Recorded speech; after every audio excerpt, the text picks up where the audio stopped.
This is part 4 of the chapter 4 lecture notes. Let's see from current slide.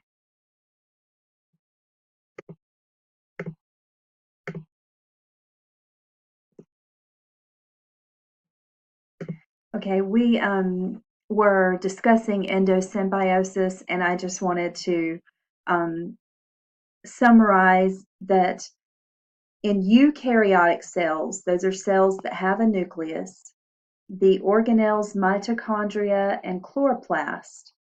Now, mitochondria are the organelles that carry out cellular respiration, so they convert glucose into ATP, or they convert usually simple carbohydrates into ATP.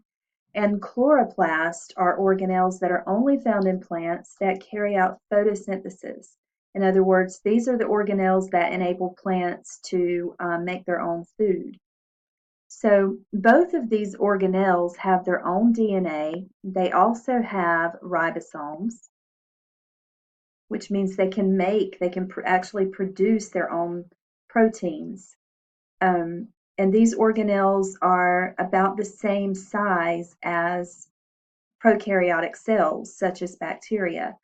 So endosymbiosis is a hypothesis that mitochondria and chloroplast actually originated as prokaryotic organisms that were incorporated into a larger cell surrounded by a plasma membrane that sort of that engulfed the mitochondria and the chloroplast, and those prokaryotic cells started to live symbiotically with the larger eukaryotic cell and just became a part of it over time.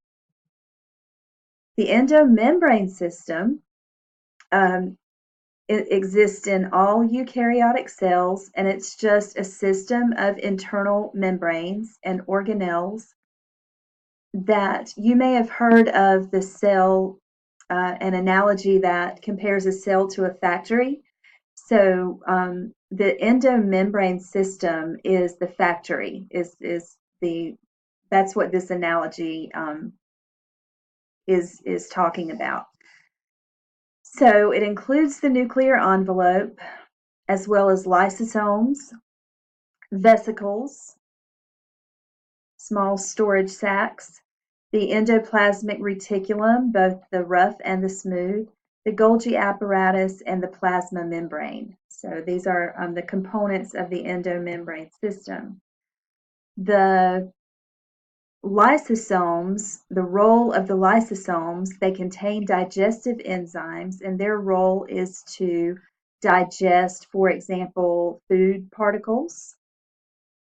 Food can be engulfed by a cell, and once it's engulfed, it's surrounded by a food vacuole.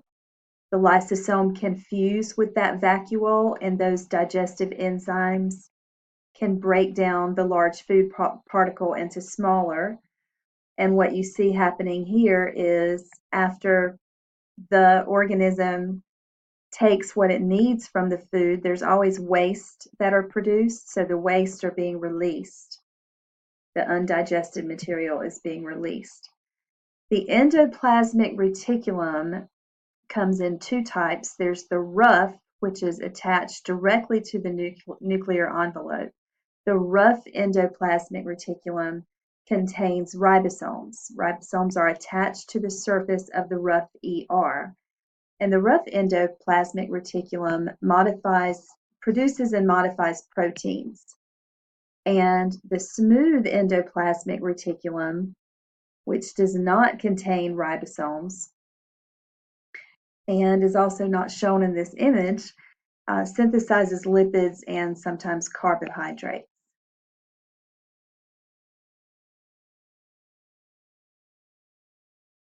Again, the rough endoplasmic reticulum, the job is to modify proteins.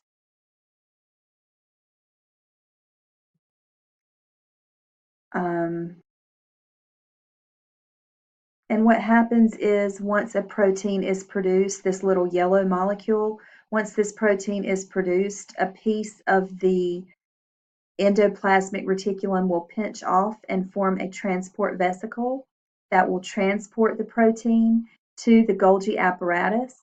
And then the Golgi apparatus will modify and package that protein into another transport vesicle.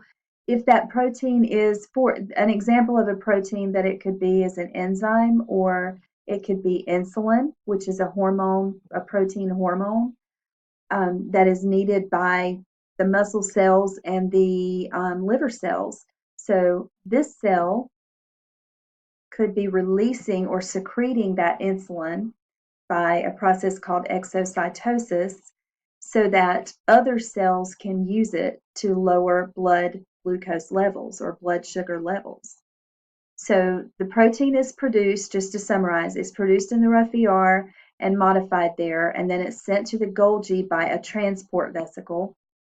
And then the Golgi pinches off also, and another transport vesicle transports that protein outside the cell. The smooth ER is continuous with, in other words, it's found attached to the rough ER. So this area here is the smooth ER, and its function is to produce primarily lipids. So the smooth ER can synthesize lipids or fats. It can synthesize carbohydrates and also steroid hormones. And another function of the smooth ER is detoxification of medications and poisons and the storage of calcium ions. Calcium ions are very important in muscle contractions and nerve impulses. In muscle cells, there is a special smooth endoplasmic reticulum called the sarcoplasmic reticulum that stores calcium for muscle contractions. The Golgi apparatus primarily will take the lipids or proteins that are produced in the endoplasmic reticulum, and then they will package and tag those materials so that they get to the right place. They either stay within the cell or they're transported out of the cell. So the Golgi apparatus is the packaging system. The Golgi apparatus actually produces lysosomes. You can see here that a vesicle that is pinched off from one of the ends of the Golgi surrounds digestive enzymes, and so therefore it is a lysosome, because lysosomes are just simply vesicles that contain digestive enzymes. So the Golgi apparatus produces lysosomes as well as other vesicles. The side of the Golgi that receives the product, whether it's a protein or a lipid, is called the cis face, and then the opposite side is the trans face. So transport vesicles from the ER fuse with the cis face, and then transport vesicles leave the trans face and either stay in the cell or they secrete their contents outside of the cell. Now, the cell also has something called a cytoskeleton, which is not, of course, not made of bones, but it is made of protein fibers. And there are 3 different types of protein fibers. They have several functions. There are microfilaments, intermediate filaments, and microtubules. And you can see them in the picture. The microfilaments are the thinnest. The intermediate filaments are a little bit thicker, and microtubules are the thickest. Here's a microtubule. Microfilaments are involved in movement. This is an example of a microfilament called actin. And actin and myosin, which is found in muscle cells, help muscles to contract. Another thing that microfilaments do is they determine the shape of the cell and they stabilize the shape of the cell. Microtubules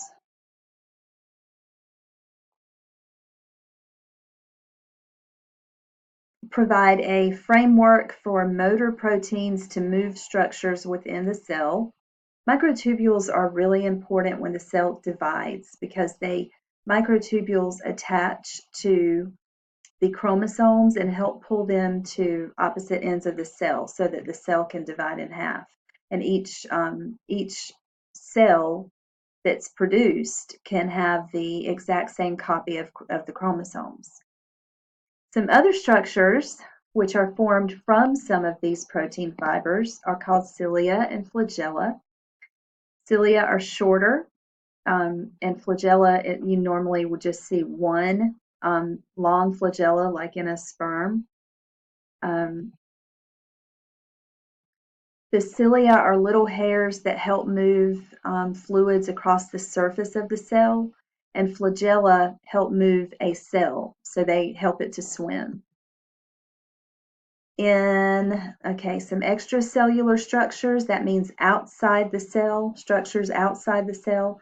The plant cell wall is an extra protection for the plant. It contains openings called plasmodesmata. So these are connections that connect plant cells to each other, but they're also openings that allow for materials to move between the plant cells. There are some tissues in animals that have a type of material that surrounds the cells called the extracellular matrix. And that matrix can contain fibers like collagen, and it can contain glycoproteins and proteoglycans, and it can also contain linking proteins. But this is just a matrix or a material that surrounds the cells in animal cells. Now we're going to talk about intercellular junctions. Here is an illustration of plasmodesmata between two plant cells. You can see that it provides a connection, but also an opening between the two cells where materials can move from one cell to the next. Tight junctions form a tight seal. They form watertight seals between animal cells that prevent leakage. So the lining of the urinary bladder, for example, is lined with tight junctions because you don't want the urine to get out into the rest of your body because it's toxic. Desmosomes are stronger connections, but they just attach a cell at a certain point. So they're very, very strong, but they don't form a tight seal all along where the cells are connected. They're kind of like a spot weld. So they contain these molecules called cadherins, and you can see those here. In some illustrations, they look like oars, like the oars that you paddle a boat with, you paddle a canoe with. But anyway, they are molecules that link together and hold the two plasma membranes from the two different cells together. And then you also have these intermediate filaments. In this case, these intermediate filaments are called keratin. And we know that keratin are found in the skin cells. So desmosomes help to join tissues that stretch, like the tissue that lines the heart, the lungs, the muscles. Also, desmosomes are found in skin cells. If you've ever had a sunburn, if you're lighter skinned and you've ever had a sunburn or seen someone with a sunburn and they shed their skin, you can pull it off like in sheets, and that is because the skin cells are attached by desmosomes. Then we have these junctions called gap junctions. In animal cells, they're a little bit like plasmodesmata. What they allow is for ions and other nutrients to move from one cell to the next. And here's a larger view of the gap junctions. And this is great timing. This is the end of that lecture. I'll just tell you real quick. Gap junctions between the cells of heart muscle cells they allow the ions to flow quickly from cell to cell so that the heart can beat all at one time. So gap junctions allow for coordinated movement between a large group of cells.